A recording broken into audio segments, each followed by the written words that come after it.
ক্ষমতার অপব্যবহার, তল্লাশির মাঝে নথি সরানোর অভিযোগ মুখ্যমন্ত্রীর বিরুদ্ধে। হাইকোর্টের মামলা ইডির।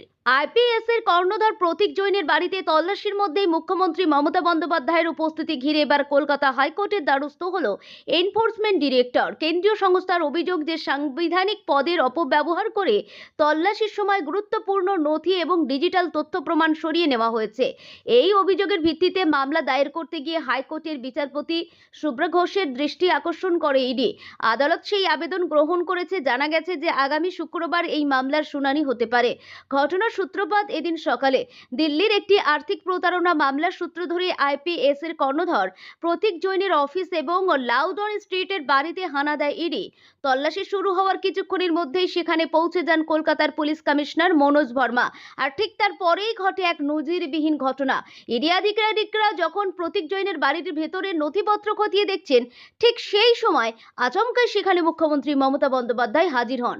তড়িঘড়ি করে বাড়ির ভেতরে ঢুকে পড়েন তিনি। রাজনৈতিক মহলের মতে কেন্দ্রীয় এজেন্সির তল্লাশির সময় মুখ্যমন্ত্রীর সরাসরি ঘটনাস্থলে পৌঁছানোর ঘটনা এই রাজ্যে আগে কখনো দেখা যায়নি।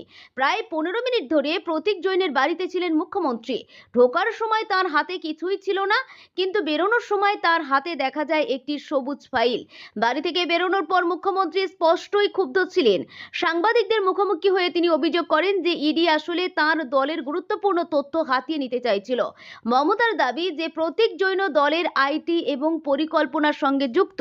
তার বাড়ি থেকে হার্ড ডিস্ক, প্রার্থীদের তালিকা, দলের কৌশল এবং স্ট্র্যাটেজি সংগ্রহ করার চেষ্টা করা হয়েছে।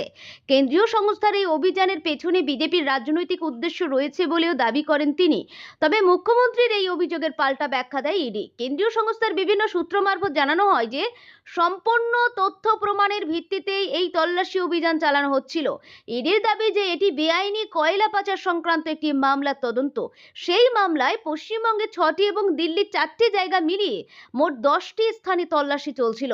ইডির অভিযোগ অনুসারে তল্লাশির সময় সাংবিধানিক পদের প্রভাব খাটিয়ে 2টি জায়গা থেকে গুরুত্বপূর্ণ নথি এবং ডিজিটাল তথ্য প্রমাণ জোর করে সরিয়ে নেওয়া হয়েছে। সেই কারণেই আদালতের দ্বারস্থ হওয়ার সিদ্ধান্ত নিতে হয়। এই ঘটনার প্রেক্ষিতে একটি লিখিত বিবৃতি প্রকাশ করে ইডি।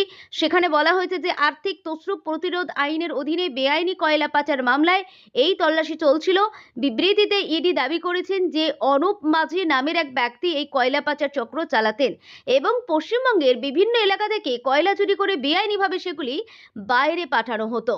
ইডির বক্তব্য অনুযায়ী তল্লাশি শান্তিপূর্ণভাবেই চলছিল, কিন্তু সেই সময় হঠাৎ করে মুখ্যমন্ত্রী প্রশাসনিক আধিকারিক এবং পুলিশ আধিকারিকদের নিয়ে সেখানে উপস্থিত হন। তারপর জোর করে নথি এবং ডিজিটাল তথ্য প্রমাণ নিয়ে চলে যান। এই ঘটনার